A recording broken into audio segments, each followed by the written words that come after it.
ॐ पूर्णमदः पूर्णमिदं पूर्णात् पूर्णमुदच्यते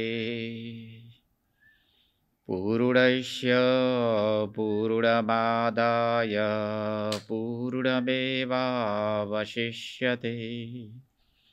ॐ शान्तिः शान्तिः शान्तिः शङ्करं शङ्कराचार्यं केशवं वादरायणं सूत्रभाष्यकृतौ वन्दे भगवन्तौ पुनः पुनः ईश्वरो गुरुरात्मेति मूर्तिभेदविभागिने व्योमवद्व्याप्तदेहाय दक्षिणामूर्तये नमः सच्चिदानन्दरूपाय विश्वोत्पत्त्यादिहेतवे तापत्रयविनाशाय श्रीकृष्णाय वयं नुमः सच्चिदानन्दरूपाय गुरवे बुद्धिसाक्षिणे संसारतापदग्धानां शरण्याय नमो नमः ॐ शान्तिः शान्तिः शान्तिः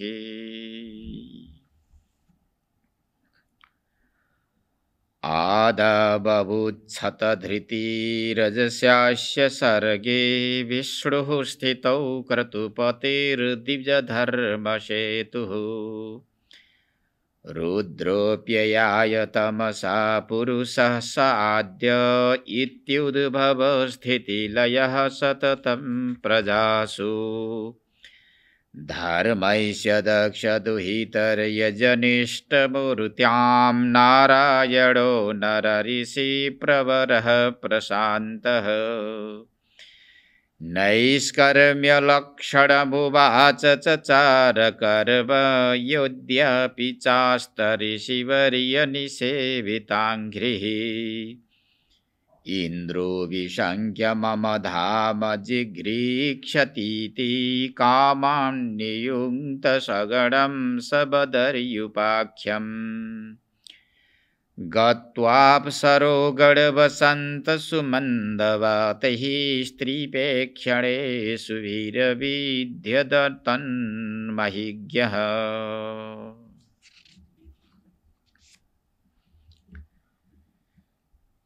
तो राजर्षि निबी को प्रश्न अनुसार सातवां ऋषि जसलाई दुर्मिल भनेर भनिएको छ, दुर्मिल नाम गरेका सातवां यज्ञेश्वरले उहाँको प्रश्न अनुसार अर्थात् राजाको प्रश्न अनुसार उत्तर दिइरहनु भएको छ। राजाको प्रश्न थियो, हे भगवान, परमात्माले स्वेच्छानुरूप अर्थात् आफ्नो इच्छानुरूप शरीर धारण गरेर विग्रह धारण गरेर के कस्ता कर्महरू गर्नुभयो, गरिरहनुहुन्छ र भविष्यमा पनि गर्नुहुनेछ भगवानको विषयमा, अवतारको विषयमा बताउनुहोस् भनेर यस्तो जिज्ञासा उपस्थापित गर्नुभएको थियो। भगवानका अवतार र उहाँका गुणहरू लीलाहरू वर्णन गरेर कसैलाई सुनाएर व्यक्त गरेर सकिँदैन, किनकि मन र वाणीको गति पुग्दैन।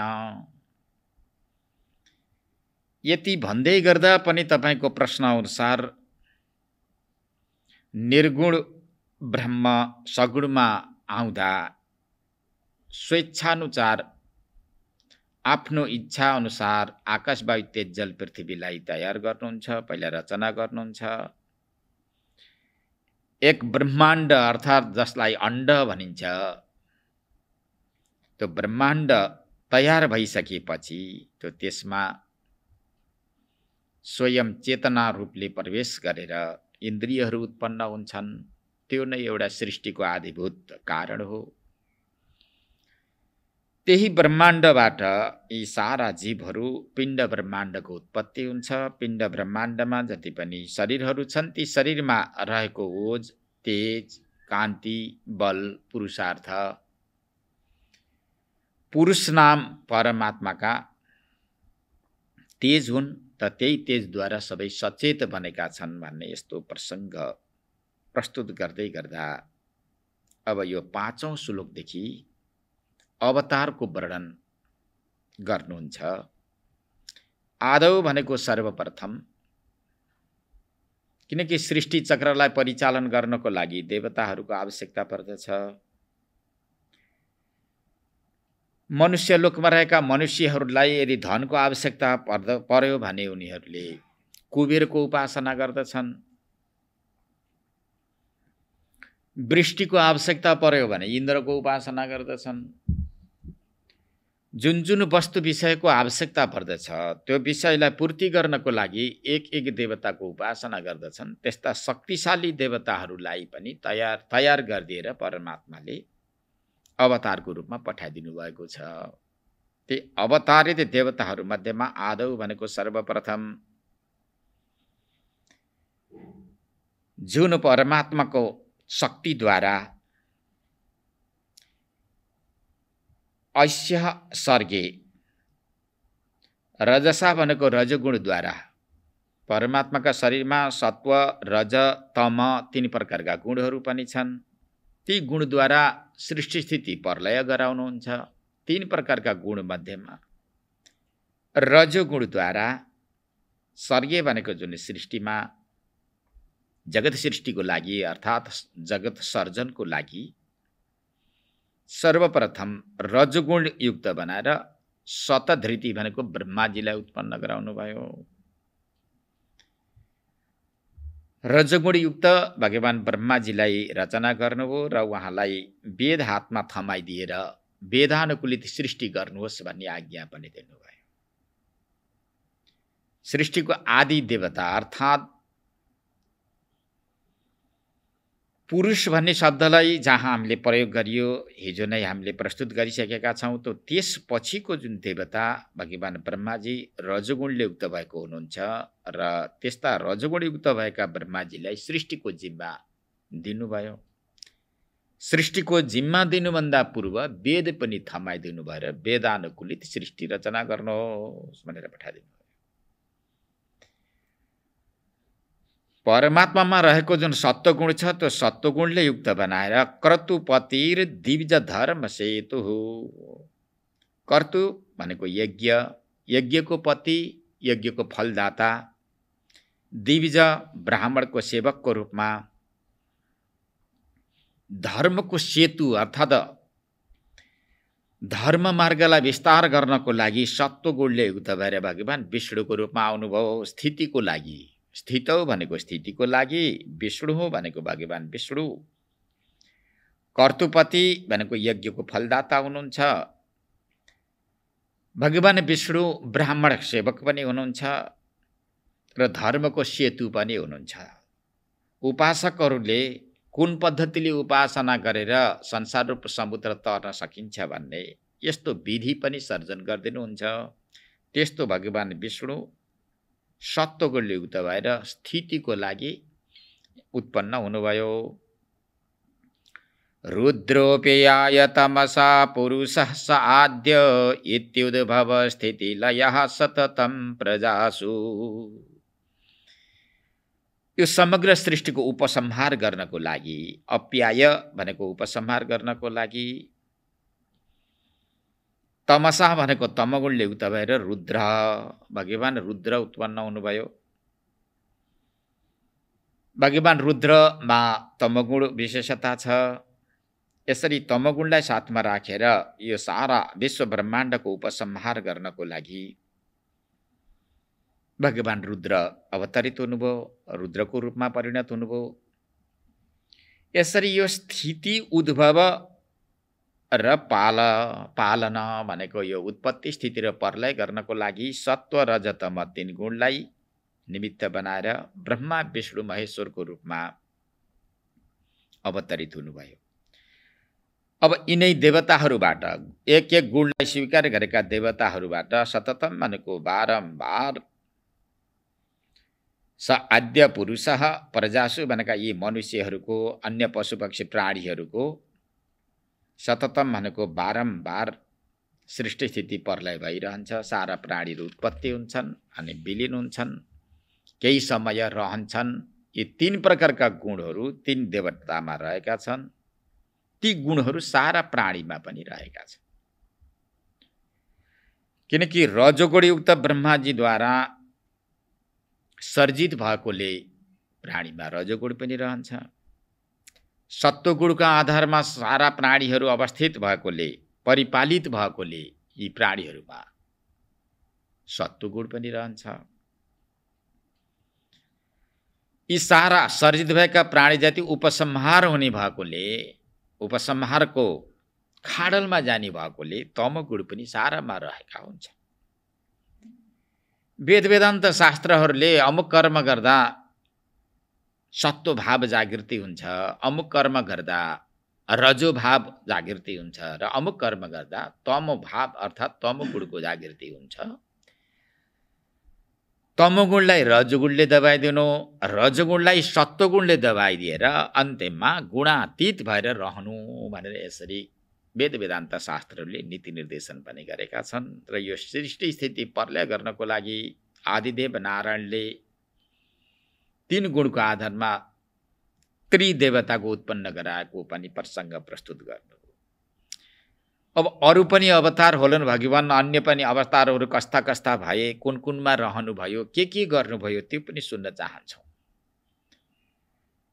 भगवानका अवतार सम्बन्धी चरित्रहरू श्रवण गर्दा अन्तःकरण शुद्ध हुन्छन्, चित्त शुद्धि हुन्छ, भुलवश गरिएका पापहरू पनि दूर हुन सक्छन्। त्यसैले अन्य अवतारको पनि चर्चा चलाउनुहोस् भन्ने यो अभान्तर प्रश्न थियो। उत्तरमा धर्मैष दक्ष दुहितर्यजनिष्ठमूर्त्यां नारायणो नरऋषि प्रवरः प्रशान्तः।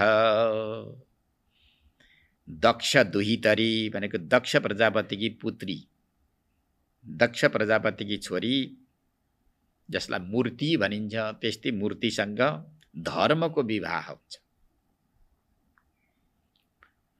धर्मको विवाह भइसकेपछि जसका गर्भबाट ऋषि परवर, ऋषिहरू मध्येमा अत्यन्त श्रेष्ठ, तपस्याको प्रभाव बुझाउनको लागि, तपस्याद्वारा नै यो सारा धरणीको धारण हुन्छ भनेर विशेष प्रकारको तपश्चर्याको प्रभाव प्रस्तुत गर्नको लागि ऋषि परवर, ऋषिहरू मध्येमा अत्यन्त श्रेष्ठ उत्तम ऋषि प्रशान्त भनेको जो अत्यन्त शान्त भावमा हुनुहुन्छ। कहिल्यै पनि इन्द्रिय र इन्द्रियका विषयहरूले आकर्षण गर्न सकेनन् यस्ता ऋषि प्रशान्त शान्त मुद्रामा रहनु भएको। प्राय इन्द्रियका पक्षधर भन्दा ऋषि मुनि महर्षिहरू पनि चञ्चल देखिन्छन्। शास्त्रको बन्धन, गुरुको बन्धन हुन्छ। यी बन्धनदेखि स्वतन्त्र रूपमा रहन चाहेका व्यक्तिहरूका मनले सताएको हुन्छ। मनद्वारा सताइएका ती तपस्वीहरू पनि दुखी देखिन्छ। बदरीका आश्रममा तपश्चर्या गरेर तपस्याको प्रभाव सारा विश्व ब्रह्माण्डमा फिजाउनको लागि यसरी धर्म र मूर्तिका गर्भबाट ऋषि परवर प्रशान्त मुद्रामा जन्मनुभयो। उहाँको नाम थियो नर नारायण, जसलाई नर भनिन्छ त्यसपछि नारायण भनिन्छ। यी तपोमूर्ति हो। आफ्ना इन्द्रियलाई अधीनस्थ गर्दै, मनलाई अधीनस्थ गरेर जो तपस्वी छ, तपस्वीका नजिकमा देवताहरू पनि झुक्न आउनुपर्छ भन्ने एउटा प्रभाव देखाउनुहुन्छ। जो ऊर्ध्वरेता छ, चाञ्चल्य स्वभावलाई जसले परित्याग गरेको छ, त्यस्ता व्यक्तिका नजिकमा देवता पितृहरू पनि सबै झुक्न आउँछन्, आज्ञा माग्न आउँछन्। सूर्य चन्द्रमा पनि झुक्छन् भनेर बताएको छ। व्यक्तिमा निष्ठा छ भने त्यो निष्ठाले सबैलाई बस गरेको हुन्छ। शास्त्र उपदिष्ट निष्ठा छैन भने त्यस्ता व्यक्ति सबैका दास बनेका हुन्छन्, सबैका किङ्कर हुन्छन्। त तिनलाई कसैले पनि प्रणाम गर्न पनि अगाडि सर्दैन। त त्यसैले नर नारायण भगवान बद्रिका आश्रममा तपश्चर्या गर्नको लागि अवतार धारण गर्नुभयो। तपश्चर्याको प्रभाव प्रस्तुत गर्नको लागि त उहाँले के कर्म गर्नुभयो? नैष्कर्म्यम लक्षणम उवाच। नैष्कर्म्यम, नैष्कर्म्य भनेको ज्ञानको उपदेश गर्नुभयो, योगको उपदेश गर्नुभयो। निष्कामनापूर्वक तपश्चर्या गर्नुभयो।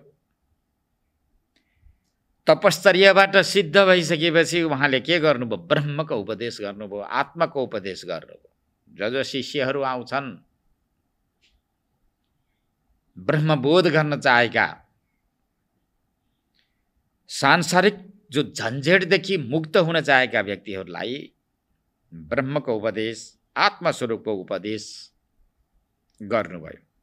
उपदेश मात्र गर्नु भएन, कर्म चचार, आफूले पनि त्यो निष्ठालाई परिपालन गर्नु। आज संसारमा प्राय गरेर धर्मको उपदेश गर्ने गर्छन्, धर्मको व्याख्या पनि गर्छन्, परन्तु स्वयं धर्मको सूत्रमा आबद्ध नभएको देखिन्छ। उच्च स्वरले धर्मको व्याख्या जसले गरिरहेका छन् ती व्यक्तिले धर्म परिपालन गरेका छन् कि छैनन्, धर्मसूत्रमा आबद्ध भएका छन् कि छैनन् भनेर हेर्दै जाँदा धर्मको सूत्रमा आबद्ध नभएको देखिन्छ।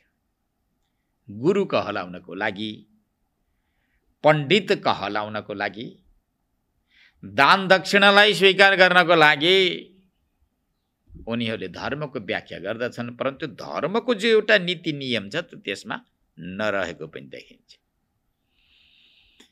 त्यही व्यक्ति सिद्ध हो जसले उपदेश गरेको छ, गरेको उपदेशको निष्ठामा आफू पनि रहन्छ भने त्यो व्यक्ति सिद्ध हो। नर नारायण भगवानले तपश्चर्या गर्नुभयो, जिज्ञासुहरूलाई ब्रह्मको उपदेश गर्नुभयो, परन्तु आफू पनि निष्ठामा रहनुभयो। कर्म चचार, त्यस्तो कर्म, के कर्म भन्दाको बाहिर कर्मकाण्डीय कर्म होइन, तपश्चर्या रूप कर्मलाई उहाँले जीवनमा उतार्नुभयो र यसरी तपस्वी बन्नुपर्दछ। तपस्वी बन्नका लागि यी साधनहरूलाई अपनाउनु पर्दछ भन्ने सारा नीति निर्देशन गर्नुभयो। यह अद्यापि आस्ते, यह भनेका जो नर नारायण भगवान आज पनि बद्रिका आश्रममा त्यो क्षेत्रमा गुप्त रूपले रहनुभएको छ भनेर बताइन्छ। यद्यपि चास्त ऋषिवर्य निसेविताङ्घ्रि, यी ऋषिवर्यहरूलाई बडे बडे ऋषिहरूले पनि पूजा गर्दछन्, जसका चरणको चिन्तन गर्दछन्, चरणको सेवा गर्दछन्। योग सिद्ध बन्नको लागि यस्ता सिद्धको सदैव ऋषि परवरहरूले पनि पूजा गर्दछन्, सम्मान गर्दछन्। गोप्य रूपले आज पनि त्यहाँ नर नारायण भगवान विद्यमान हुनुहुन्छ भनेर बताइएको छ। संसर्गजा दोष गुणा भवन्ति, त्यो जस्ता व्यक्तिको संसर्ग गरेको छ, भासङ्गतमा रहेको छ, संगत गर्ने व्यक्तिका गुण जति संगत गर्ने व्यक्तिमा आरोपित हुने भएकोले असल व्यक्तिको संगत गर्नु हो भन्ने सङ्केत पनि हो। यहाँबाट ऋषिवर्य निसेविताङ्घ्रि, ऋषिवर्यको सेवा बडे बडे ऋषिहरूले गरिरहन्थे। किन? योग सिद्ध बन्नको लागि,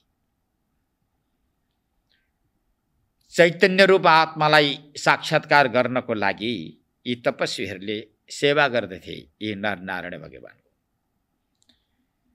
अब यिनको विषयमा केही चर्चा चलाउँदै महर्षि वेदव्यास पंक्ति लेख्नुहुन्छ। सुखदेव स्वामी राजर्षि परीक्षितलाई सम्बोधन गर्दै आफ्नो प्रस्तुतिलाई अगाडि बढाउँदै भन्नुहुन्छ, इन्द्रो विसङ्ख्य मम धाम जिघ्रीक्षतीति कामं नियुङ्क्त सगडं सबदर्युपाख्यम। नर नारायण भगवानको दिव्य तपश्चर्या, आँखा बन्द त भित्रको तेज उहाँहरूका बदनबाट बाहिर प्रस्फुटित भएको थियो। एक एक अङ्ग प्रत्यङ्गबाट बाहिर निक्लिरहेको थियो, झल्किरहेको थियो, आगाका झिलिङ्गा जस्ता फिलिङ्गा जस्ता बाहिरपट्टि निक्लिरहेका थिए।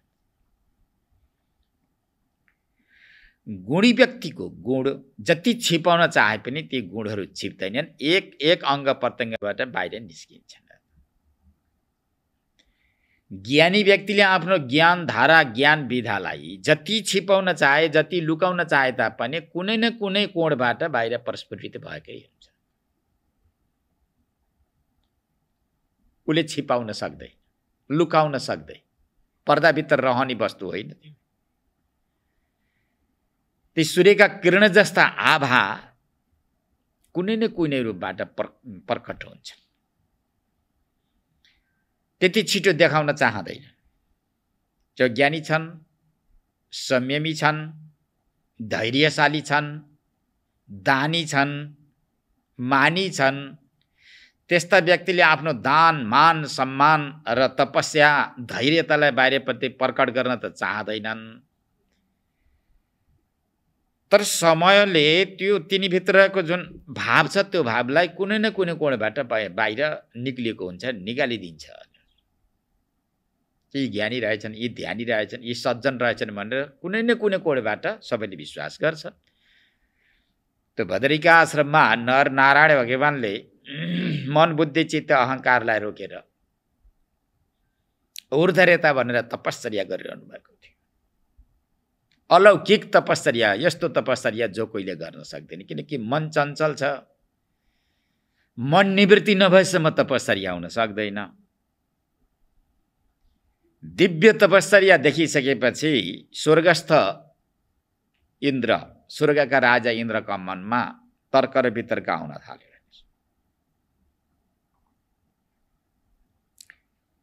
एउटा अनसुया नाम माने असूया नाम गरेको दोष हुन्छ। असूया नाम गरेको दोष, अर्काको उन्नति प्रगति, अर्काले भोगेको सुख, यो सुखलाई देख्न नचाहने, नसक्ने, भित्र डाहा आउने, त्यो त्यस्ता गुणलाई के भनिन्छ? अपगुण। त्यो गुण होइन, अपगुण हो। असूया नाम गरेको दोष हो त्यो। त्यो असूया नाम गरेको दोष जसमा छैन त्यो व्यक्तिको नाम हुन्छ अनसूया।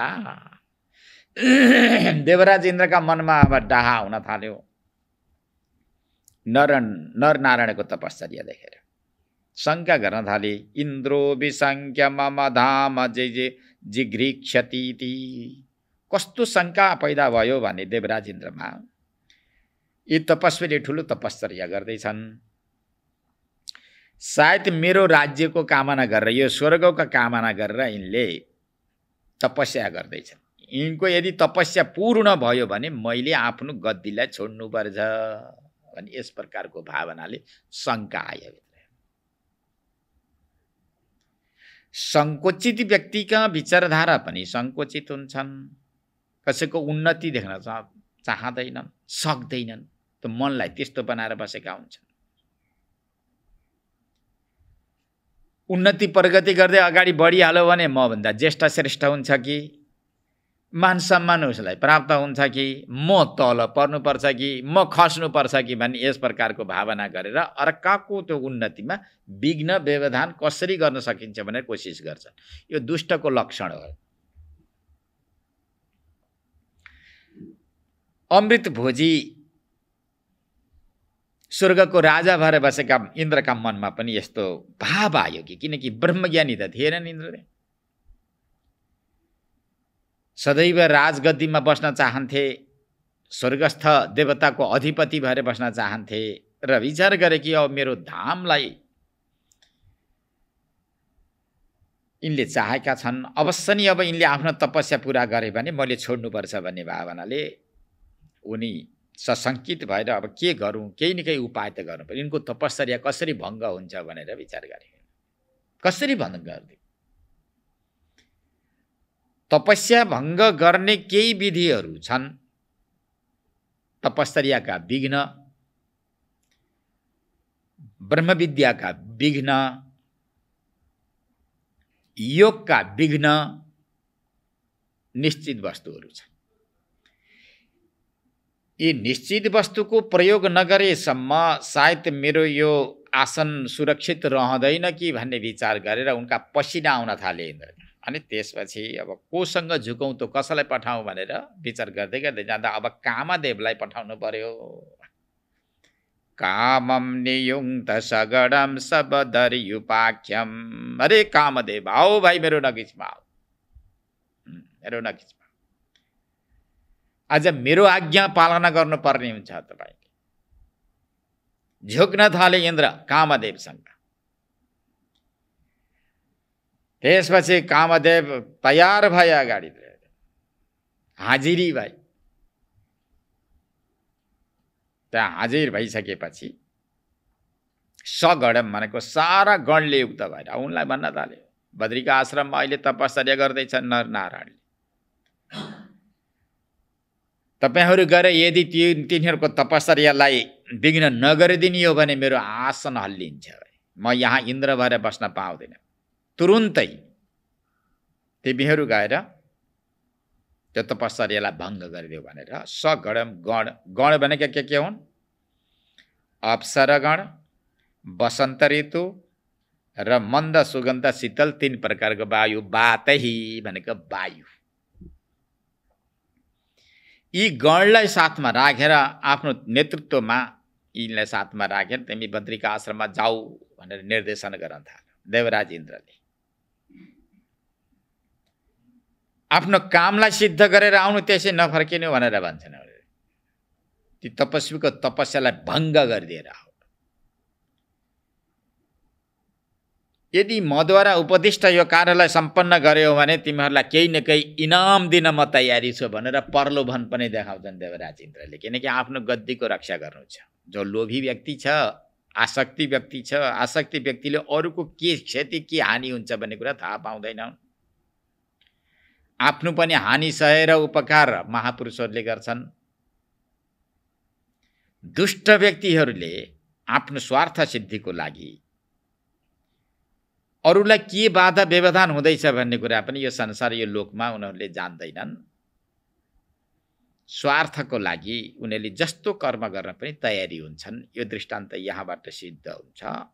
कामदेव अब इन्द्रको आज्ञालाई परिपालन गर्दै स्वीकार गरेर सारा गणहरूलाई साथमा राखेर स्वर्गस्थ अप्सराहरू, वसन्त ऋतु, मन्द सुगन्ध शीतल 3 प्रकारको वायु, यी सारा गणहरूलाई लिएर वहाँबाट वेगसँग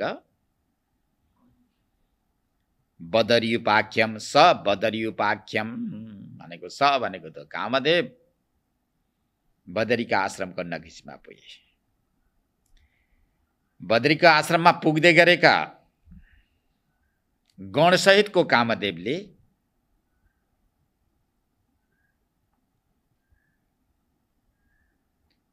अनन्त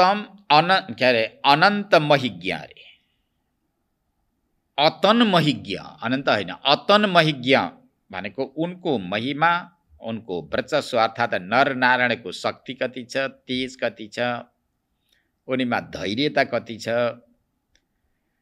तपश्चर्यामा बल कति हुन्छ, पुरुषार्थ कति हुन्छ भन्ने यिनको महिमा गरिमा वर्चस्वलाई नबुझेको कामदेवले गणलाई साथमा राखेर बद्रीका आश्रममा पुगे। नगिचै पुगे भनेर अतन महिज्ञ।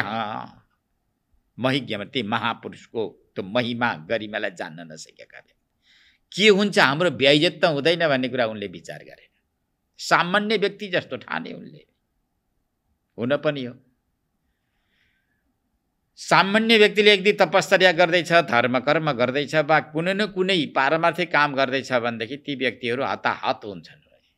केही सामान्य वस्तु प्राप्त गरे भने त्यसलाई तत्कालै परित्याग गरेर आफ्नो कर्मतिर लाग्छन्। अब यिनको महिमा र गरिमालाई बुझ्न नसकेका छँदा कामदेव त्यहाँ पुगिसकेपछि अब पहिला प्रयोग गर्न थाले स्त्री प्रेक्षणे सुभिर विद्यद अविद्यद। त्यसपछि अप्सरालाई नगिचमा पठाइदिन्छन्। उनका कुटिल दृष्टिले त्यहाँ हेर्न थाल्छ। कुटिल भएका दृष्टिले, ती कटाक्षले कटाक्ष रूपी बाण भनेर भन्छ। ती कटाक्ष रूपी बाणले निपातन गर्दा पनि, हेरिरहँदा पनि नरनारायण भगवान आफ्नै स्थितिमा रहनुभयो। उनीहरूले एकदमै के कसरी कुन अस्त्र प्रयोग गर्न पर्ने हो, स्त्रीमा रहेका जे जति जुन अस्त्रहरू छन् ती सारा अस्त्रहरू प्रयोग गरिरहे। अब ठिक गर्छौँ, हामी सफल हुन्छौँ, तपस्यालाई भङ्ग गरिदिन्छौँ भनेर एकदमै छातीमा हात राखेर मदमस्त भएर गएर ऋषि परवर नरनारायणलाई जब दृष्टि निपातन गरिरहेका थिए, नरनारायणका आँखा बन्द थिए। एक क्षणपछि आँखा खुले। आँखा खुलेर यसो विचार गर्न थाले, हेर्न थाले। हेर्दा त बडा विचित्र छ। आश्रममा अप्सराहरू छन्। कामदेव मदमत्त भएर आएको छ। वसन्त ऋतुले अब वरिपरि पुष्प भाटिका कस्तो तयार गर्नुपर्छ त्यस्तै तयार गरिदियो वसन्त ऋतुले।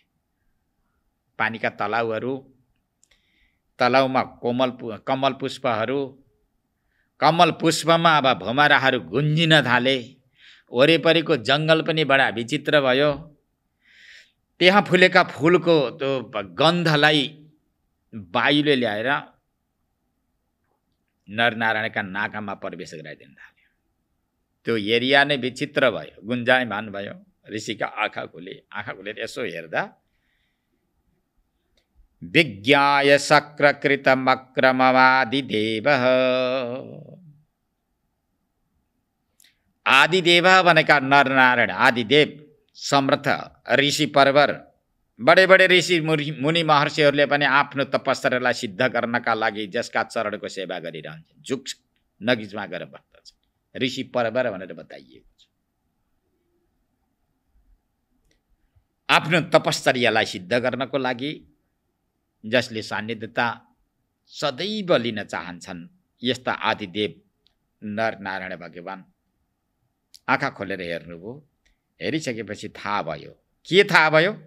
शक्रकृतम अक्रम। शक्र भनेको इन्द्रद्वारा, कृत भनेको गरिएको, अक्रम भनेको अपराध। इन्द्रद्वारा गरिएको यो अपराध हो भन्ने कुरा नारायण भगवानलाई थाहा भयो। बिचरो इन्द्र स्वर्गमा राजा हो भन्ने भावना गर्दै बसेको छ, गद्दीमा बसेको छ, श्रीपेच लगाएको छ। आफूभन्दा तलका देवी देवताहरूलाई स्तुति र प्रार्थना गर्न पठाइरहेको छ। मानको भोको छ, सम्मानको भोको छ, गद्दीको भोको छ। सदैव राजगद्दीलाई बचाउन चाहन्छ, अजर र अमर बन्न चाहन्छ। के गरेर हुन्थ्यो बिचरा? हेर उसको त्यो भावना भनेर बिचरो भन्छन् नारायण भगवानले। त्यो सामान्य व्यक्ति हो। सदैव स्वर्गमा रहन चाहन्छ। कालको गतिलाई उसले बुझ्न सकेको छैन भन्ने विचार गर्नुभयो। यसको यसले अपराध गर्दैछ, कुकृत्य कर्म गर्दैछ शक्र भनेको इन्द्रले। अब यसलाई के गरौँ भनेर विचार गर्नुभयो नारायणले। प्राह प्रहस्य गत विस्मय यजमानन। आफ्नो स्वरूपबाट पटक्क विचलित भएर नारायण भगवान, यी ऋषि परवर हुन्, तपस्वी हुन्, योगको प्रचार प्रसार गर्नु छ, ब्रह्म विद्याको प्रचार प्रसार गर्नु छ। अविचल स्थितिमा रहे, परन्तु गत विस्मय, अब मसँग शक्ति छ, यिनलाई श्राप दिउँ कि भन्ने भावना पनि आएन। ल त्यही भएर ऋषि भनेको। आज संसारमा थोरै केही व्यवधान आइहाल्यो भनेदेखि बुझिस् मेरो भाइ मन्त्री छ भनेर धाक लगाएका हुन्छन् मान्छे। मेरो भाइ मन्त्री छ, सांसद छ, मेरो दिदीको छोरो सचिव छ, सहसचिव छ, उपसचिव छ, बुझिस् तैँले मलाई जानेको छस् भनेर तत्कालै भित्रबाट त्यो धुवाँ निकाल्न थाल्छन्।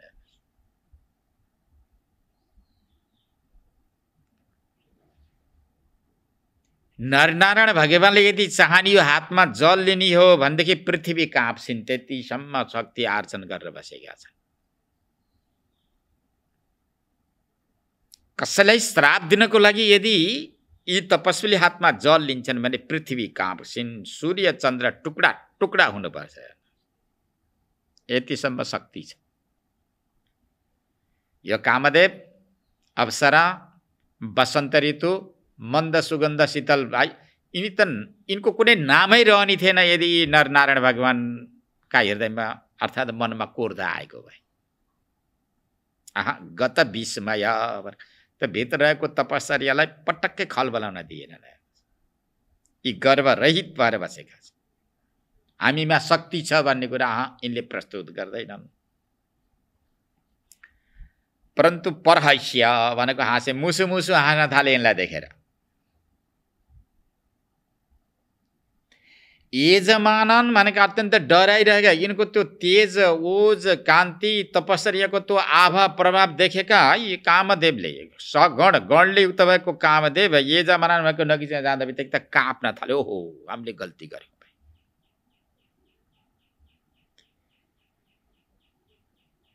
काँपिरहेका यी सबैलाई देखेर परहैस्य भनेको मुसु मुसु हाँस्दै प्राहा भनेको भन्न थाल्नुभयो। रिस उठेन है त्यहाँनिर। तपस्याका लक्षण, योगका लक्षण, ज्ञानको वैभव, ब्रह्मविद्याको महिमा यो कि ब्रह्मविद्याले युक्त भएका व्यक्ति कस्ता हुन्छन् भने यो प्रदर्शन गर्नको लागि यहाँ यो मुद्रामा रहेर मुसु मुसु हाँस्न थाल्नु। हाँस्दै परहैस्य भनेको मुसु मुसु हाँस्दै। यी काँपिरहेका छन्। फेरि किन काँपे भने अब प्रश्नोत्तर भएकै छैन। पहिले किन काँपे भन्दा उनको तेज कान्तिले पहिले काँपिसकेका छन्। सत्यवादी जो व्यक्ति छ त्यो व्यक्तिका नजिकमा दुराचारी व्यक्ति आउनै सक्दैन। आयो भने पनि केही समयपछि काँप्न थाल्दछ। कृतः अपराध स्वयमेव संख्यते। अपराध गर्ने व्यक्ति आफ्नै कर्मको आधारमा सशङ्कित हुन्छ। यो भाव पनि यहाँ देखाउनुहुन्छ। अब धेरै व्याख्यातिर नजाउँ, पाठ अगाडि बढाउँ। हाँस्दै के भन्न थाल्नुभयो त? हे विभो कामदेव तिमी समर्थ त छौ, जोगैले त राख्दैनौ भाइ। बाताम्बु पर्णासन। सुकेका घाँसपात खाने ऋषि मुनि महर्षिहरूका आँखाबाट पनि रगतका आँसु निकाल्ने बनाइदिन्छौ। कमी शक्ति त तिमीमा छैन? यो पनि प्रश्न गर्नुहुन्छ। कमी तेज कमी शक्ति त तिमी। विभो भनेको यहाँ समर्थ भन्ने अर्थमा हो। विभु शब्द भगवानमा पनि प्रयोग गरिन्छ र अब यहाँ आज कामदेवमा पनि प्रयोग गरिएको छ। विभु भनेको तिमी एकदमै समर्थ छौ, सशक्त छौ। मदन हे कामदेव, हे मारुत मन्द सुगन्ध शीतल, हे वायु तिमीमा पनि कमी शक्ति छैन, कमी खुपी छैन भाइ। हे देवबद्ध, हे अप्सरा भाइ मेरो नजिकमा आएर तिमीहरू डराउन कोही आवश्यकता छैन। काँपिरहेका थिए परन्तु यहाँ सम्बोधन गर्दै कामदेव त्यसपछि वायु र अप्सरालाई भाइ मेरो नजिकमा मेरो आश्रममा कोही पनि डराउनु आवश्यकता छैन। शान्त भयो, स्वस्थ भएर बस। कसले भन्दैछ? नारायण भगवानले भन्दैछ। नर नारायण भगवानले मेरो आश्रममा कोही डराउनु आवश्यकता छैन। किन डराउने?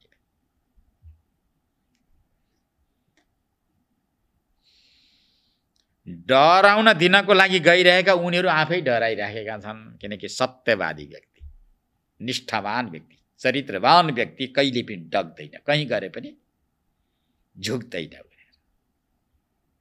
पहिले आफू ठिक हुनुपर्छ। सिंगै विश्व बनाउने मन भए आफै बने पुग्दछ। सारा विश्व ब्रह्माण्डलाई बनाउनु पूर्व पहिला आफू बना। आफू बनिसकेपछि बल्ल अरूलाई बनाउनको लागि प्रतिज्ञा गरे ठिक सबै बन्छ। पहिला आफू नै कमजोर छ, आफू बनेको छैन, त कसलाई बन्न सक्छ? यदि कक्षामा कुनै शिक्षकले नपढिकन पाठ नरटिकन विद्यार्थीको बीचमा गयो भने त्यसले अपमान सहनुपर्छ। जो पढाउने शिक्षक छ त्यो अत्यन्त चिन्तनशील बनेर रहनुपर्छ, सशक्त भएर जानुपर्छ कक्षा। त त्यस्तै यदि कसैले धर्मको उपदेश गरिन्छ, ब्रह्मको उपदेश गरिन्छ, कर्मको उपदेश गरिन्छ, शिक्षा प्रदान गरिन्छ भने पहिला असल खाले शिक्षक आफू बन्नु। सर्वप्रथम आफू नै धर्मधारक बन्नु। धर्मधारक नभएको व्यक्तिले अरूलाई धर्मको प्रचार गर्न सक्दैन। कुनै व्यक्तिले योगको प्रचार गर्दैछ भने आफू पहिला योगी हो। आज त गल्ली गल्लीमा योगीहरू छन्। हजुर उहाँ त योगी हुनुहुन्छ, उहाँ योगा सिकाउनुहुन्छ। अब योगा अरे योग सोग होइन, त योगा सिकाउनुहुन्छ, गल्ली गल्लीमा साइनबोर्ड लाएर बस।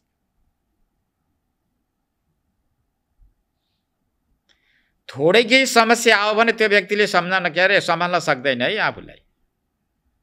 उहाँले त योग गराउनुहुन्छ, ठुलो योगी। बरु व्यायाम गराउनुहुन्छ, उहाँले व्यायाम सिक्नु भएको छ भनेको भए हामीले पनि पताउने थियौँ, राम्रो कुरा हो होइन। तानतुन गर्नु, खिचखाच गर्नु, नाकसाक पक्रिनु, क्यार्नु, पेटलाई भित्र लैजानु, बाहिर फाल्नु, छोड्ने, त्यो त व्यायाम हो। उहाँले एकदमै व्यायाम सिक्नु भएको छ, व्यायाम गराउनुहुन्छ भनेको भएदेखि हामीलाई विश्वास हुन्थ्यो। उहाँले त योग गराउनुहुन्छ, योगाका गुरु हुनुहुन्छ, योगाचार्य। योग भनेको त के हो त? योगश्चित्तवृत्ति निरोध। महर्षि पतञ्जलि योगी हुनुहुन्थ्यो र उहाँले योग सूत्रको निर्माण गर्नुभएको छ। पहिलो सूत्र छ योगश्चित्तवृत्ति निरोध, जसले चित्तका वृत्तिलाई निरोध गरेको छ, हो त्यसको नाम हो योगी। यता गोडो तान्यो, हात तान्यो, पेट तान्यो, भित्र लैरो, बाहिर फालिदियो, अनि फ्या गर्न थाल्यो, अनि त्यसो ठुलो योगी भयो। त्यसका नजिकमा थोरै समस्या आयो भने त्यसले जित्न सक्दैन। 6 प्रकारका अरी छन्। अरी षड्वर्ग भनिन्छ, काम, क्रोध, लोभ, मोह, मद, मत्सर। त्यो हात खुट्टा तान्नेले मात्रै ती 6 प्रकारका अरीलाई बस गर्न सकेको छैन।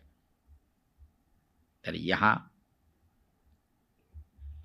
ऋषि नरनारायण, जसको आभा तपश्चर्याको प्रभाव, नगिचमा जाँदा यजमानन भनेको डराइरहेका यिनीहरूलाई सम्बोधन गर्दै, मा भई मेरो आश्रममा तिमीहरू भयभीत हुनु आवश्यकता छैन। किन डराउँछु? बरु न भनेको हामीद्वारा दिएको यो बलिम भनेका यी उपचारहरू, अर्थात् भक्ष, भोज्य, लेह्य, चोष्य, यी स्वागत सामग्रीहरू छन्। यी सामग्रीहरूलाई गृहिणीत भनेको तपाईँहरूले ग्रहण गर्नु, स्वीकार गर्नुहोस्। अब छुट्टै अब स्वागत गर्ने भए हाम्रो आतिथ्यतालाई माने स्वीकार गर्नुहोस्। तपाईँ जङ्गलमा तपश्चर्या गरिरहेका, अरू केही पनि छैन होला, एउटा झुपडीमा बसेका छन्, एउटा ओडारमा बसेका छन् होला, यिनका नजिकमा के भेटिन्छ, के देखिन्छ, के प्राप्त, के उपलब्ध हुन्छ भन्ने परिकल्पना गर्दै गएका यिनीहरूले अब त्यहाँ स्वागतका सामग्री अर्थात् त्यहाँ आतिथ्य अर्थात् अतिथिको सेवा गर्ने सामग्री अलौकिक दिए न भनेका हामीहरूबाट। बलिम भनेका यी आतिथ्यका जो सामग्रीहरू छन्, गृहिणीता भनेको तपाईँले स्वीकार गर्नुहोस्। अब त्यो अतिथिलाई समर्पण गरिएका सामग्री के थिए? के थिए त्यहाँ? भक्ष, भोज्य, लेह्य छ। अहिलेसम्म स्वर्गमा यस्ता देखेकै थिएनन्। माने तपोबलको नगिचमा के कमजोरी हुन्छ? तपोबलको नगिचमा कुनै पनि वस्तु पदार्थको कमी कमजोरी हुँदैन र अभाव पनि हुँदैन, असमर्थ पनि त्यहाँ केही पनि रहँदैन।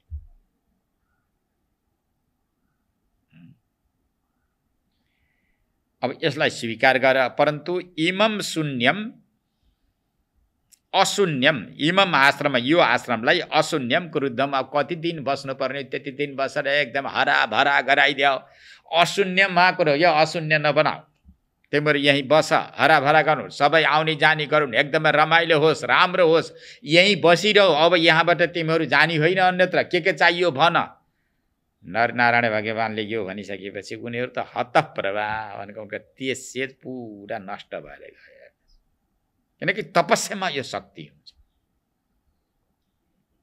बाणीमा त्यस्तै खुपी हुन्छ, तेज हुन्छ, सारा बस पर्दछ। यति भनिसकेपछि इत्थं ब्रुवत्य भयदे नरदेवदेवः सव्रीडनम्रशिरसः सक्रीडं तमूचुः। अभदे भनेको ती सबैलाई अभय दिने भएका, जो नगिचमा आउँछ अभय, अभय प्रदान गर्ने व्यक्तिलाई अभयम ददाति। अभयम वै जनकः प्राप्तोसि भनेर बताइएको छ उपनिषदमा। अभयदे भनेको यो सबैलाई जो कि बिगार्न गइराखेका छन्, दुःख दिन गइराखेका छन्, विघ्न उपस्थित गराउन गएका यिनीहरूलाई अभय प्रदान गर्ने। अब यस्तो को हुन्छ?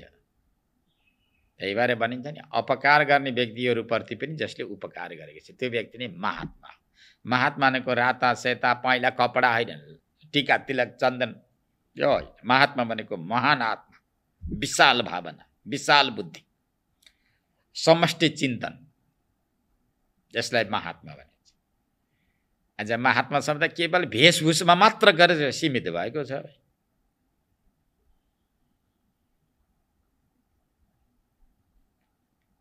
यसो एकान्तमा बस्छ, केही बोलेन, मौन मुद्रामा रहेको छ, जसले अलि बढी गाँजा तान्न सक्छ, भित्र के झ्याङ्ला के स्याउलाहरू लिएर बसेको छ थाहा छैन, बाहिरपट्टितिर केही नबोलिकन बस्यो, केही गर्न थाल्यो, यसो हातसात उठाएर अनि आशीर्वाद दिए जस्तो गर्न थाल्यो भने ठुला महात्मा। अझै नेपालमा त जसले बढी गाँजा पिउँछ त्यही ठुलो महात्मा हुन्छ। कपडा सपडा चटचुट्ट मिलाएर लाऊ, ओटपट्याङ बोल, आशीर्वाद दिएर हो, त्यो ठुलो महात्मा हुन्छ। जो योगी छ त्यो योगीलाई कसले चिन्दछ? गुणी गुणम व्यक्ति नव्यक्ति निर्गुणम बलि बलम व्यक्ति नव्यक्ति निर्बलम। यो गुणीको गुणलाई जान्नको लागि ऊ पनि गुणी हुनु पर्थ्यो। अब त्यो महात्मालाई चिन्ने शक्ति र खोपी भएका को भेटिन्छ? भेटिँदैन।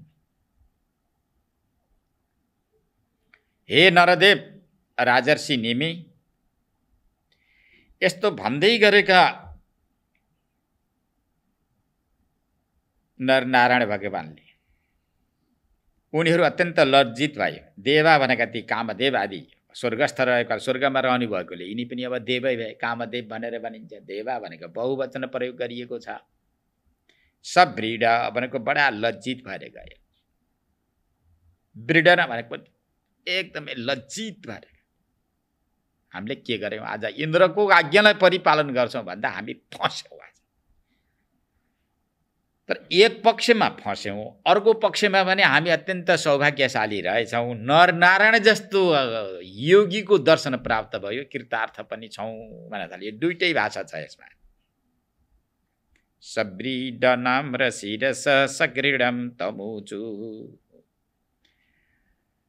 लज्जित भए, आफ्नो जुन कर्म थियो, कृत्य थियो, त्यसप्रति उनीहरू अत्यन्त लज्जित भएर गए। नगर्ने काम हामीले गर्यौँ भन्न थाले। नम्र भई शिर झुक्यो उनीहरूको। शिर झुकेको छँदो करुणाले युक्त भएका तम सकृडम उचु भनेको तम ऋषि परवरम, दयाका सागर भएका, क्रोधादि दुर्गुणलाई पूर्णतया परित्याग गरेका, आफ्ना नगिचमा आएको सबैले त्राण प्रदान गर्ने यस्तो ऋषिका नगिचमा गएर उनलाई भन्न थाल्यो। कसले?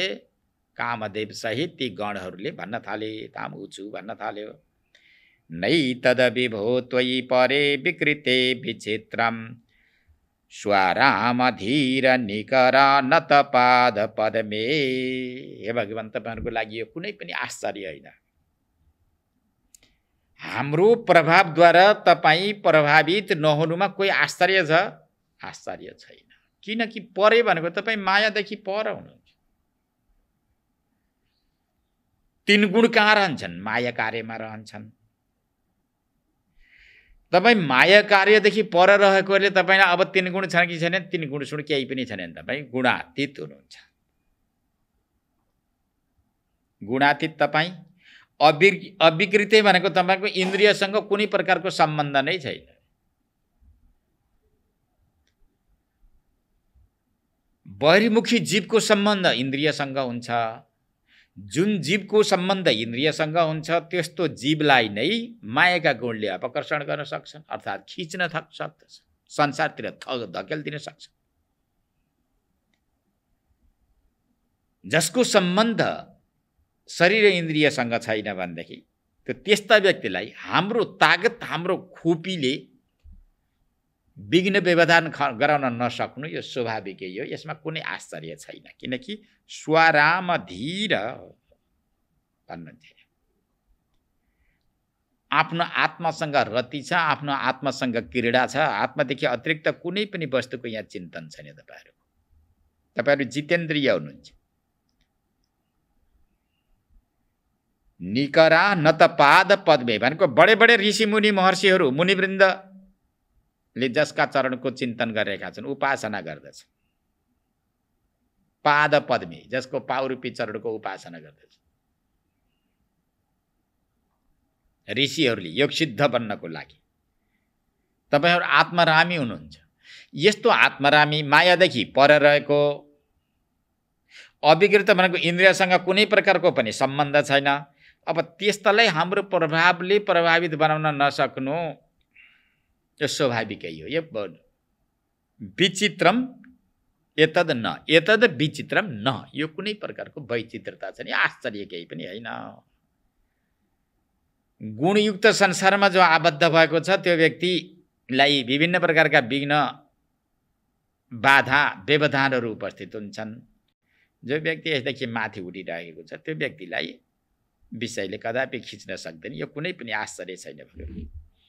अब एउटा प्रसङ्ग तपाईलाई हामीले के सुनाउँछौँ भनेर, अब कामदेवले भन्छ अगाडिपट्टितिर सरेर, त्वां सेवतां सुरकृता बहवोऽन्तरायः स्वौकौ विलङ्घ्य परमं व्रजतां पदं ते नान्यैस्य बर्हिषि बलिन् ददतः स्वभागान् धत्ते पदम त्वमभिता यदि विघ्न मूर्धनि। एउटा राम्रो बढिया कुरा सुनाउँदै भन्छन्, त्वां सेवतां परमं पदम व्रजतां। हे भगवान, तपाईको सेवा गर्ने भएका, तपाईको उपासना गर्ने भएका, तपाईको सेवा गर्दै गर्दै परम पदमा जान चाहेका जो व्यक्तिहरू छन्, उपासकहरू छन्, त्यस्ता व्यक्तिले देवताको लोकलाई उल्लङ्घन गरेर सिधै तपाईको पदमा जान्छन्। यसरी देवलोकलाई उल्लङ्घन गरेर स्वको विलङ्घ्य भनेको आफ्नो लोक, स्व भनेको आफ्नो लोकलाई जुन उल्लङ्घन गरेर अब सिधै हजुरमा पुग्न लाग्न थालेका जो उपासक भक्तहरू छन्, अनन्य भक्तहरू छन्, योगी छन्, तपस्वी छन्, ज्ञानी छन् भने त्यस्ताका अगाडि वा त्यस्ता व्यक्तिका नबिचमा सूर्यकृता भनेका देवताहरूले बहवो अन्तरायः, धेरै ठुला ठुला विघ्नहरू ल्याएर उपस्थित गराइदिन्छन् अरे। ल, देवलोकलाई पनि इच्छा नगरिकन सिधै परमात्मालाई चाहने जो योगी तपस्वीहरू छन्, उपासकहरू छन्, त्यस्ताका नजिकमा देवताहरूले ठुला ठुला विघ्न बाधाहरू ल्याएर उपस्थित गराइदिन्छन्। किन? बर्हिषि भनेको यज्ञमा यो ब्रह्मज्ञानी भयो भने अब ब्रह्मज्ञानीले कर्म गर्छ कि गर्दैन? इन्द्राय स्वाहा इदम इन्द्राय नमः, वरुणाय स्वाहा इदम वरुणाय नमः, कुबेराय स्वाहा इदम कुबेराय नमः भनेर ती सबैले आहुति दिन्छ कि दिँदैन? बलिसले केही पनि दिँदैन। बलि शब्दको अर्थ षोडशोपचारले पूजा गर्नु। आज बलि शब्दको अर्थ उल्टो गरेर बोका पाठालाई डोराउँदै ल्याएर एउटा ढुङ्गालामा देवता मानेर गएर काठ दिन्छन्, त्यो बलि होइन। बलि शब्दको अर्थ षोडशोपचारले समर्पण गर्नु, यो उपहार। बलि भनेको के हो? उपहार। बर्हिषि भनेको यज्ञमा, बलिम ददत स्वभागान बलिन ददतः भनेको जुन यज्ञ गर्दछन्, यज्ञ गरेर हुम सुहा स्वदा भएको हुन्छ भने त्यहाँ स्वभागन भनेको आफ्नो आफ्नो भाव दिँदै गरेका, तिनीहरूले दिएको भाग खाएर जीविका अर्थात् बाँच्ने जो देवताहरू छन्।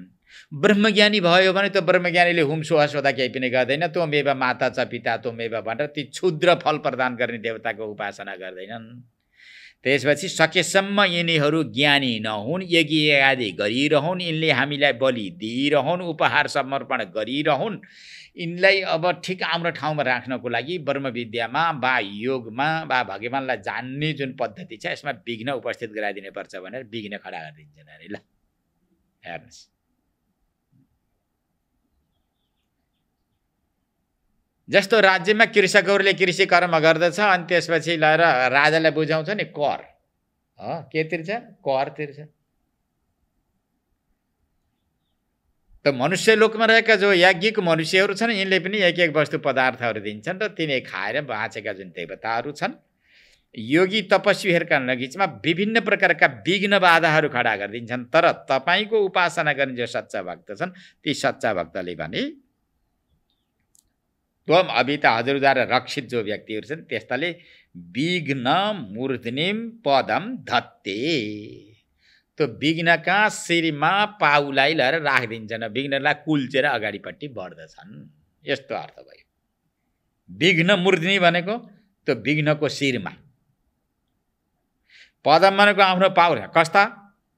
सिधै ब्रह्मको उपासना गरेका योगी तपस्वी दिगम्बर, संसारसँग कुनै पनि सम्बन्ध नरहेका, शब्द स्पर्श रूप रस गन्धलाई पटक्कै गन्दै नगर्ने भएका, प्रारब्ध बस बाँचेका, बस ठुटो जस्तो भएर बाँचे। ठुटो भनेर बिल्कुलै मूढ अज्ञानी होइन नि, फेरि आफ्नो स्थितिमा राखेका यस्ता व्यक्तिले देवताहरूद्वारा पठाइएका जो विघ्न व्यवधानहरू छन्, देवताले पठाउने भने इन्द्र आदिले पठाइदिएका व्यवधान, यिनी त व्यवधान नहुन्। कामदेव, वसन्त ऋतु, तीन प्रकारको वायु, अप्सरा, यिनै हुन् विघ्न भनेका, तपस्याका विघ्न। त यिनका शरीरमा पाउ राखेर उनीहरू अगाडि बढ्दछन्। अब यसमा अब हजुर अविचल गति, अविचल स्थितिमा हुनुहुन्छ, यसमा के आश्चर्य भएर? यसमा कोही आश्चर्य छैन। तपस्याका नगिचमा यो आश्चर्य हुँदैन। एउटा प्रसङ्ग के छ भने भगवान भनेर भन्छ, कामदेव प्रस्तुता भएर प्रस्तुत गरिरहेको छ। हुन्छ नि, ठुलो समूहमा कोही न कोही सोध्ने, प्रश्न उत्तर गर्ने हुन्छ अरे। उत्तर दिने त आचार्य नै भाइ, प्रश्न गर्ने प्रस्तुता हुन्छ कोही। जस्तो सौनक आदि 88,000 ऋषिहरू मध्येमा सौनक नाम गरेका व्यक्ति प्रस्तुता थिए अरे कि प्रश्न सोध्ने। प्रश्न सोध्न पनि त क्षमता हुन पर्यो, वाक्शक्ति हुन पर्यो, सरस्वतीले कृपा गरिएको हुनु पर्यो। सबैले सोध्न सक्छन् भन्ने कुरा हुँदैन। सौनक ऋषिले सबै ऋषिहरूको प्रतिनिधित्व गरिदिनु भएको छ, यस्तो बताइएको छ। त त्यस्तै यहाँ कामदेवले यी सबैको प्रतिनिधित्व गर्दै प्रस्तुत गर्दै भन्छन् भगवान् एउटा प्रसङ्गबाट आश्चर्यजनक छ भन्छ। के छ आश्चर्यजनक? भन भाइ, एकदम खुला भएर भन भन्नुहुन्छ, प्रसन्न चेहराको साथमा। नारायण भगवानले छुत्रिट त्रिकाल गुण मारुत जय सैस्न्यान अस्मान पार जलधे नति तीर्य केचित। हे भगवान, केचित भनेको कुनै व्यक्ति, छुद भनेको छुदा भनेको भोक, भोक लाग्यो भने कमी दुःख हुन्छ। 2-4 दिन अन्न खान नपाएको व्यक्तिलाई थाहा हुन्छ कि छुदाको पीडा कस्तो हुन्छ भन्ने। हाम्रो ब्रह्मलीन गुरुवर स्वामी परमानन्द सरस्वतीजी महाराज हुनुहुन्थ्यो। उहाँले तपस्या गर्दै गर्दा कन्ने महिनौँ दिनसम्म अन्न भेटिएन अरे। साग सिस्नो खाएर उहाँले तपस्या गर्नुभयो अरे। पछि आश्रमहरू तयारी भए अनि हामी जस्ता शिष्यहरू नगिचमा गइसकेपछि तिमीले यो छुदाको व्यथा तिमी बुझेका छैनौ। अन्नको निन्दा र तिरस्कार गर्नु हुँदैन। एक एक चाउलका दाना, मकैका दाना, गहुँका दानाको रक्षा गर्नुपर्छ भनेर भन्नुहुन्थ्यो। अब हामी त त्यस्तै प्रमादी, विद्यार्थी, ब्रह्मचारी, मातापिताको साथमा बस्दाखेरि पनि एकदमै जमेर खाएका, आश्रममा जाँदाखेरि मिठा मिठा चाउल गुरुजीका नगिचमा के कमी थियो? केही कमी थिएन। हामीमा त्यस्तै प्रमाद आउँथ्यो, कहिलेकाहीँ अन्नलाई तिरस्कार गर्न पनि खोज्थ्यौँ, तर गुरुले हप्काउनुहुन्थ्यो हामीलाई। तिमीलाई के थाहा छ? तिमी स्वाठ हौ भन्नुहुन्थ्यो कहिलेकाहीँ हामीलाई, खुब गाली गर्नुहुन्थ्यो। छुधा तृषाको जुन व्यथा तपस्वी हाम्रो गुरुजीलाई थाहा थियो। ब्रह्मलीन गुरुवर स्वामी परमानन्द सरस्वतीजी महाराजलाई थाहा थियो। तपस्या सबस्या नगरेका, छुधा र तृषाको पीडा थाहा नभएका व्यक्तिले अब त्यो अन्नलाई चिन्दछ, पानीलाई चिन्दछ। गुरुजीले पानीको पनि बडा सदुपयोग हुन्छ। एक थोपो पानी बाहिर खस्न थाल्यो भने पनि एकदम हप्काउनुहुन्थ्यो सबैले। पानीको दुरुपयोग नगर, अन्नको दानको दुरुपयोग नगर भन्नुहुन्थ्यो। त्यसैले उहाँका हातमा अन्नपूर्णा थिए। अहिले पनि उहाँकै कृपाले पुरा आश्रमहरू चलेका छन्। हरिहर सन्यास आश्रममा बिहान बेलुका गरेर कमसेकम 700 भन्दा बढीले भोजन गरेका हुन्छन्। कमसेकम 350 त छन् यहाँ। दिनको 700ले भोजन गर्दाखेरि पनि अन्नपूर्णा उहाँ गुरु महाराजको कृपाले नाचिराखेकी छैन, पुइराखेको छ। के खुवाउने हो भन्ने अझसम्म त्यस्तो भएको छैन। भक्तहरूले सहयोग गरेर भएको, यद्यपि त्यो भक्तहरूलाई सहयोग गर्न पनि गुरुजीकै त्यो तपस्याले प्रेरणा गरेर, उहाँकै तपस्याको प्रेरणाद्वारा प्रेरित भएर दिएका। छुत भनेको छुदा, त्रिट भनेको तृषा है, तृषा भनेको प्यास। प्यास मेटाउनको लागि जल, छुदा निवृत्ति गर्नको लागि अन्न। यसमाथि पनि विजय गरे अरे। कमसेकम 10 दिन, 15 दिन, 1 महिनामा खाए हुनेसम्म बनाए अरे। ल, तपस्वीले त्यतिसम्म गर्छन् तपस्याको प्रभावले। तपस्वीहरूले भोजन एकदमै कमी गर्छन्, किनकि रस खान्छन्, उनले रस पिएका हुन्छन्। त्रिकाल गुण मारुत जय सैस्न्या भने त्रिकाल भनेको तीन काल। तीन काल भनेको जाडो, गर्मी, वर्षा, वायु, भोक प्यास, यो सबैलाई जितेका। जय भनेको बसमा राख्न नसक्ने जिउरालाई पनि आफ्नो अधीनमा राखेका अरे। ल अब जिउरोको तकडो छ। सैस्न्य भनेको उपस्थ इन्द्रिय, गुह्येन्द्रिय, यी सबैमाथि विजय प्राप्त गरेका। अस्मान अपार जलधिन भनेको, अस्मान भनेको हामी, अपार समुद्र बराबरका हामी। हामी भनेको को? कामदेव, अप्सरा, तीन प्रकारको वायु, वसन्त ऋतु, यस्ता हामीलाई ती तपस्वीहरूले जितेका छन्, हामीलाई तरेका छन्, हामी रूपी समुद्रलाई तरेका छन्।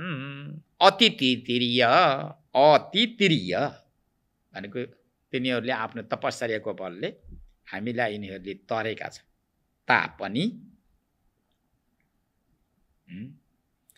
तपस्याको बलले अब हामी कमजोर छैन भन्छ। कसले भनेको? यो कामदेवले भन्दैछ। हामी कमजोर छैनौँ, सबैलाई बस गर्छौँ।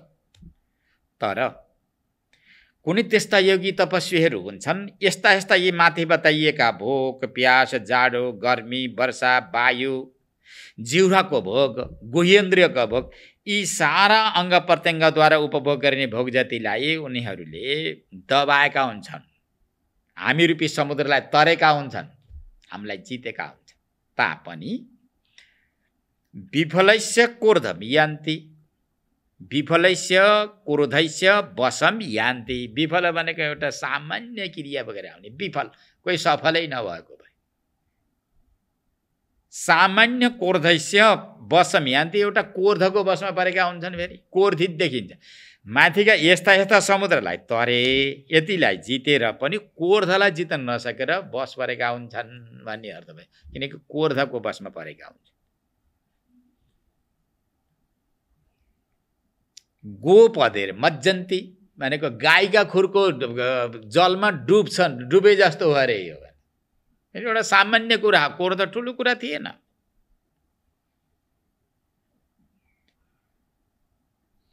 क्रोध कोही ठुलो कुरा त थिएन, परन्तु त्यति ठुलो तपस्वी बनिसकेपछि पनि एउटा सामान्य एउटा गाईका खुरको जल जतिको भनेको सानो क्या, थोरो, विफल हो, यस्तालाई जित्न नसकेर उसको वशमा परेर आफ्नो तपश्चर्या जतिलाई पुरा दग्ध गरिदिन्छन्। ए मज्जन्ते दुश्चर तपश्च वृथोत सृजन्ती। दुस्तर तप भनेको एकदमै दुस्तर, कष्टपूर्वक गरेको जुन तपश्चर्या हो, त्यस्तो तपश्चर्यालाई यो विफल स्वरूप भएको जुन क्रोध छ, यो क्रोधरूपी अग्निद्वारा वृथा भनेको सित्तै भनेको सामान्य रूपमा, उत्सृजन्ती भनेको परित्याग गरिदिन्छन्, दग्ध गरिदिन्छन्, उत्सर्जन गरिदिन्छन्, गुमाइदिन्छन्, परित्याग गरिदिन्छन्। अग्नि भनेको के अरे? यो क्रोध भनेको त अग्निको ज्वालो हो भाइ।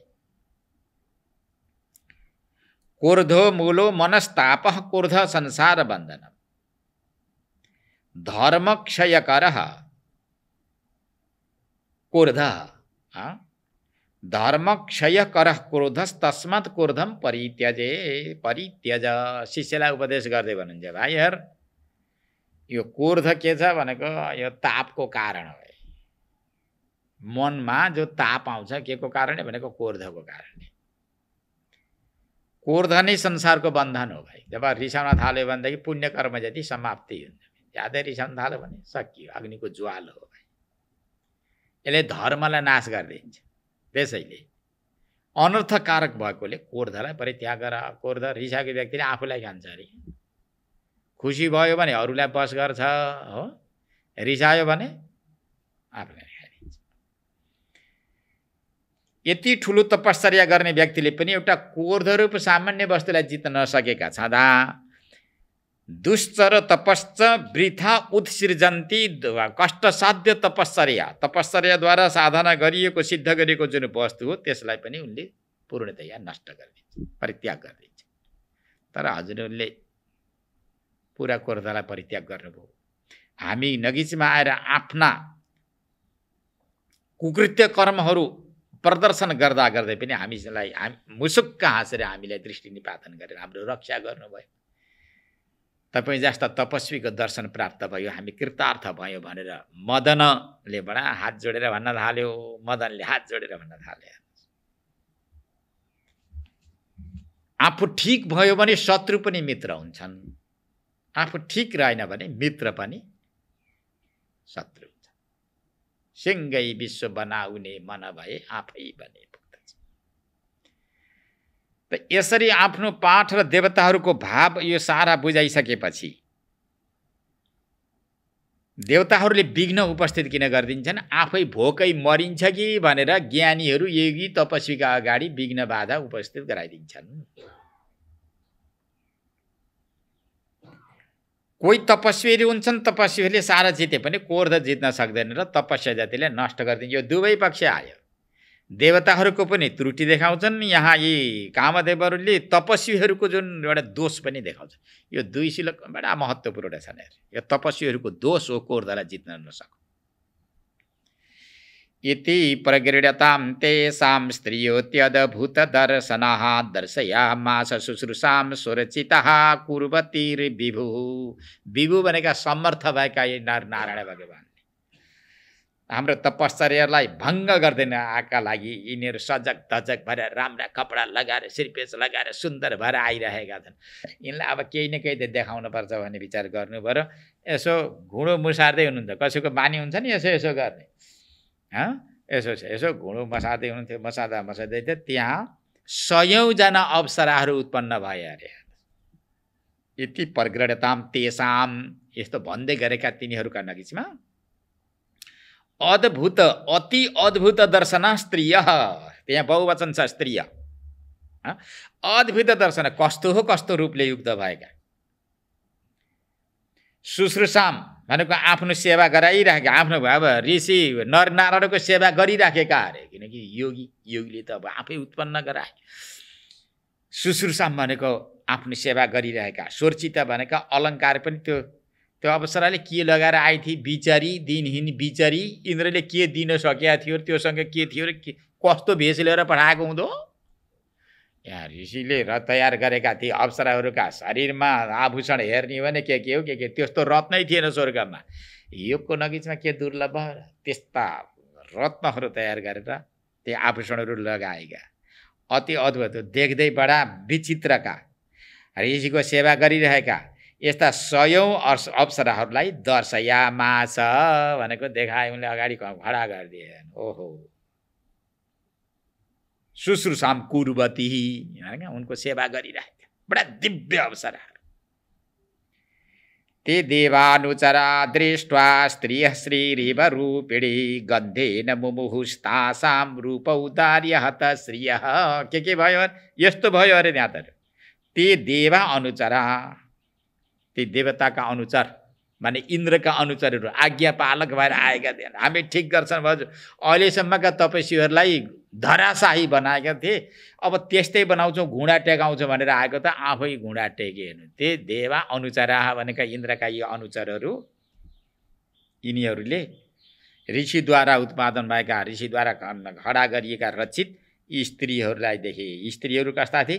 श्री इव रूपिणी भनेको लक्ष्मी भन्दा पनि अझ सुन्दरी थिए अरे।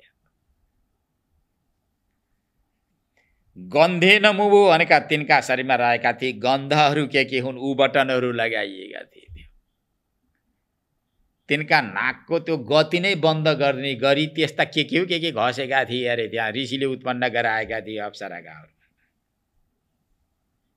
गन्धेन मुमु भनेको त्यो सारा मोहित भए, होस होवास जति सबै उड्यो। ओहो, को हुँ के हुँ, कामदेवले आफ्नो स्वरूपमै बिग्रियो, बिर्स्यो। स्वर्गबाट आएकी जुन अप्सरा थिए त्यो पनि के हुँ भनेको बिचरा रुजेको बिराली जस्तै भाइ अरे स्वर्गकी अप्सरा त। ल, रुजेको बिरालो हुन्छ नि। ऋषिद्वारा रचित स्त्रीको नगिचमा स्वर्गद्वारा जुन इन्द्रद्वारा रचित स्वर्गमा रहेकी जुन अप्सरा बडा राम्री उमेर सजग धजग भएर आएकी, त्यो त रुजेकी बिराली जस्तै भएर निङ्ग्याउरी भएर गएर के न के। रूप उदार्य हत श्रेय, उसको रूप उदारता, उनको सेवा भाव त्यो सारा देख्दाखेरि यिनीहरू हतप्रभ भयो, यिनीहरूको तेज पुरा नष्ट भएर गयो।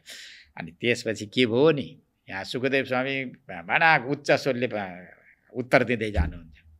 अनि त्यसपछि के भयो नि भन्नुहुन्छ, राजर्षि निमि पनि एकदमै जिज्ञासु भनेर सोध्दैछन्। त्यसपछि के भयो भने सुन, तानाह देव देवेश प्रणतान प्रहसन्निव आसमेकतमां बृङ्ध्वं सब्रडां स्वर्गभूषणाम्। हामीले सुलुकको उच्चारण गर्दै कमसेकम यो पाठ काहीँ नछुटोस् भनेर अगाडि बढेका छौँ। अब सप्ताहमा त यसरी भन्न त पाइँदैन, कमसेकम पद पङ्क्तिको पनि केही अर्थ आओस् भन्ने उद्देश्यले यसरी अगाडि बढेका छौँ। देव देवेशः भनेको देवताका पनि देवता भएका योगी नरनारायण भगवान् तानाह, तिनलाई भन्नुभयो अरे,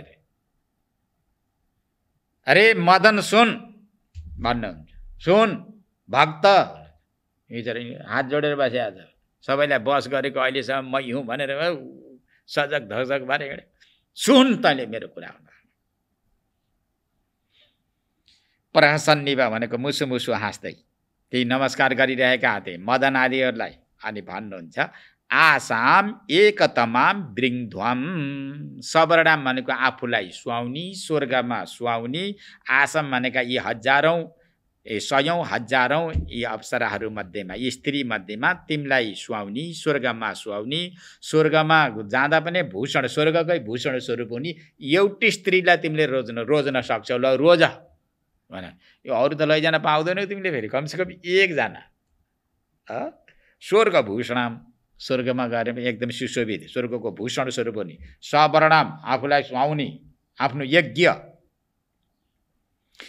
आसाम एकतमाम बृङ्ध्वम यी सबै मध्येमा एउटी मात्र तिमीहरूले चयन गर्न सक्छौ, ल चयन गर, कसलाई रोज्छौ ल रोजा भनिसकेपछि ओम भन्छन्। के भन्छन्?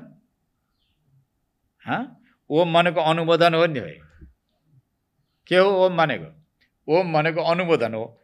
ओम मिथ्यादेशमादाय नत्वा तं सुरबन्दिनः उर्वशीम् अप्सरः श्रेष्ठां पुरस्कृत्य दिवं ययुः। ओम हस गुरुदेव हस। ओम भनेको के हो? न त हस गुरुदेव योगीराज हस भने इति आदेशमादाय, यस्तो आदेश लिए उनीहरूले। सुरबन्दिनः तम भनेको देवताहरूद्वारा पनि बन्दित भएका त्यस्ता नरनारायण भगवानसँग ओम भनेर यसरी आदेश लिएर नत्वा भनेको प्रणाम गर्दै त्यति स्त्री मध्येमा उर्वशीम अप्सरसः श्रेष्ठम, ती सबै अप्सरा मध्येमा अत्यन्त उत्तम उर्वशी नाम गरेकी अप्सरालाई रोजेछ अरे मदनले। यिनै लिएर जानु पर्यो। ऋषिको भने त यो पनि थियो, बिचरा इन्द्रले यहाँ सेवा गर्न पठाएछन्, मैले पनि त केही सौगात पठाउनु पर्यो नि। उनले पठाएछन् यहाँ तिमीहरूलाई, अब मैले पनि त केही सौगात सामग्रीहरू पठाउनु पर्यो। ल इन्द्रलाई लगेर बुझाउनु स्वर्गलाई सुहाउने खाले भनेर त्यही उर्वशी नाम गरेकी अप्सरालाई यिनीहरूले पनि इच्छा गरे। उनले पनि ल यही ल र अब बुझाउनु इन्द्रलाई भनेर ऋषि नरनारायणले भनिसकेपछि पुरस्कृत दिवम ययु, पछाडि पछाडि लगाएर मदन अगाडि अगाडि हुनु। पुरस्कृत भनेको पछाडि ल्याएर हो, पुरा भनेको पछाडि ल्याएर आफू अगाडि पछि सजग। पहिला कि अप्सरा कस्ती भएछ, स्वर्गबाट आएकी अप्सरा रुजेकी बिराली बिचरा क्या परेकी ऋषिद्वारा रचित अप्सरा। अरे ऋषिद्वारा रचित अप्सरा भनेको त ब्रह्म विद्या हो, जस्तो तस्तो होइन। उही बाहिरको साडी लाउने खाले फेरि आइमाई भन्छन्, कसैले महिला भन्छन्। आजभोलि त आइमाई भन्न पाइने क्या, महिला भन्नुपर्छ, माताश्री भन्नुपर्छ है आजभोलि। त्यस्तै अनि लिएर गयो। त्यसपछि के भयो नि भनेर राजा निमिको एकदमै जिज्ञासा जागृति भएको थियो। ल के भयो सुन त। इन्द्राया नम्य सदसी शृणुतां त्रिदिवौ कसाम उचुरु नारायण बलम सक्रस्तत्रास विस्मितः। हो, सदसी भनेको अब ठिक काम गरे होला, राम्रो भयो होला। अब नरनारायणले तपस्या अवश्य नै परित्याग गरे होलान्, उनको तपस्यामा विघ्न गरिदिए होलान्। अब ठिक भयो, कहिले आउँछन् रे, बाटो हेरेर बसिराखेको थियो। गेट कुरेको थियो कसले? हो, कतिखेर आउँछन्? ठिक गर्यौँ हजुर भनेर हात जोडेर कतिखेर आउँछन् र अनि म ठिक हुनियो भनेर एकदमै गेट कुरेर बसिरहेको इन्द्र बस्न त आसनमा बसेको थियो, गेट हेरेको थियो। हुन्छ नि त, अब हलमा पनि त ढोका हुन्छ, कोही आउने जाने हुन्छ, त्यो ढोका हेरेर बसिरहेको थियो। त्यसपछि अब कामदेवले स्वर्गबाट आएकी जुन अप्सरा अनि ती जे त्यहाँबाट लिएर गएको थियो ती सहित एउटी नयाँ स्त्री पनि पछाडि ल्याएर गएको छ। नयाँ स्त्री सहित सबै गरेर प्रणाम गरे अरे। इन्द्राय आनम्य भनेको, आनम्य भनेको प्रणाम गरे। इन्द्राय भनेको गद्दीमा बसेका, बाटो कुरिरहेका, ल विघ्न गरेर आयौँ हजुर भनेर कतिखेर यो सन्देश, शुभ सन्देशका साथमा आउँछन् भनेर बाटो हेरेर बसिराखेका इन्द्रलाई गएर प्रणाम गरे। अनि त्यसपछि त्रिदिवौका साम श्रेणुताम, त्रिदिवौका समरका स्वर्गस्थ देवताहरू, ती सारा देवताहरूले पनि त्यो महात्म्य सुन्न। अब के भयो, कस्तो कस्तो भयो, कसरी विघ्न गरियो, ती ऋषि कसरी झुके, कसरी चुके, कसरी भ्रष्ट भए, यो महात्म्य सुन्नको लागि तयारी थिए कि थिएनन्? यो संसारमा पनि राम्रा कुरा सुन्ने जिज्ञासु भेटिन बहुत कमी हुन्छ र थोरै भेटिन्छन्। जब बिग्रो उटपट्याङ भयो, कहीँ केही विघ्न बाधा व्यवधान खडा भएको, अनि त्यसपछि के भयो अरे, अनि के गरेछ अरे, लौ न सुनाम न हजुर, फेरि लौ न लौ यता फर्केर सुनाम। आतुर हुन्छन् व्यक्ति विषयका कुराहरू, उटपट्याङ कुराहरू सुन्नको लागि। भागवतका कुरा, गीताका कुरा, उपनिषदका कुराहरू सुन्न पर्यो भने लौ न मलाई सुनाउनु, कसैले कान थाप्छ? थाम्दैन बिचरा। सुन्नै थाल्यो भने भुतुक्का हुन्छ, निद आउन थाल्छ। यो त लोकको धर्म हो, यो जीवको स्वभाव हो। त उनीहरू पनि आतुर थिए नरनारायणको तपस्या कसरी भङ्ग भयो भन्ने यो महात्म्य सुन्नको लागि। अनि सिधै गएर कामदेव मदनले भन्छन्, सबैको प्रतिनिधि त मदन छन्, उचुर नारायणबाट नारायणको जुन बल छ, नारायणको जुन शक्ति छ, जुन तेज छ, उनको जुन एउटा सम्यता छ, उनको आभा छ, यो सबै विषयवस्तुलाई बुझायो। यो नयाँ स्त्री को कहाँ भेट्टाएर लिएर आऊ भन्छ इन्द्रले। को हो यो? अहिलेसम्म देखि यो को हो, यो पछाडि लिएर कुरा नगरम हजुर, बस लोकमा चल्छ नि यस्तो, कस्तो चल्छ, कुरा नगरौँ हजुर भने जस्तै उसले पनि अब महाराज धेरै चर्चा परिचर्चा नगरौँ, नरनारायण भगवानको तपस्याको वर्णन गर्न हामीले सक्दैनौँ, यो भयो भनेर सामान्यतया अब उपदेश गरिसकेपछि यस्ता स्त्री त हजारौँ हजार होइन लाखौँ लाख त्यहाँ रहेछन्। हजुरको सेवाको लागि, कोसेलीको लागि, उपहारको लागि उहाँले रचना गरेर यी अप्सरा दिनुभएको छ। यिनको नाम उर्वशी। उरु भनेको यो हो कि होइन? यहाँबाट तयार गरिएकोले जसको नाम हो उर्वशी। हजुरको लागि सौगात पठाउनु भएको छ। अनि तपस्या गरेर त सकिएन भयो, अब उपरान्त नसोध्नु। धन्न हामी बचेर आयौँ, हामीलाई केही गरेन, ऋषि स्वभावको कारणले हामी बचेर उपरान्त नसोध्नुहोस्। कसैले डगाउन सक्दैन। तपस्वीको तपस्यालाई भङ्ग गर्न खोज्नु तपाईँको पनि अज्ञान हो। त्यस्ता तपस्वीको तपस्यालाई भङ्ग गर्न जाने हामी पनि मूर्ख हो, हाम्रो पनि अज्ञानता हो भनेर यो बुझाइसकेपछि शक्र तत्रास विस्मितः, शक्र भनेका इन्द्र,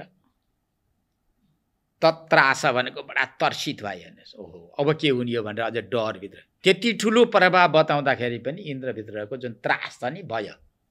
त्रास भनेको त भयो, त्रसित हुँदै विस्मित भए, आश्चर्यचकित भएर आफ्नो कर्म कामतिर लागे। यसरी नरनारायण भगवानको पनि अवतार भयो, जुन अवतारमा योगको प्रचार प्रसार गर्नुभयो। त्यसपछि के भयो नि, कस्ता कस्ता अवतार भए, भगवानले कस्ता कस्ता कर्म गर्नुभयो, जीवहरूको उपकार कसरी गर्नुभयो भन्ने अवान्तर जिज्ञासा थियो। यो 17 श्लोकबाट अवान्तर जिज्ञासाको उत्तर प्रारम्भ हुन्छ। यो भोलि गरौँला। हरि ओम तत्सत, हरि ओम तत्सत, हरि ओम तत्सत। शङ्करं शङ्कराचार्यं केशवं बादरायणं सूत्रभाष्यकृतौ वन्दे भगवन्तौ पुनः पुनः। ईश्वरो गुरुरात्मेति मूर्तिभेदविभागिने व्योमवद्व्याप्तदेहाय दक्षिणामूर्तये नमः। ॐ शान्तिः शान्तिः शान्तिः।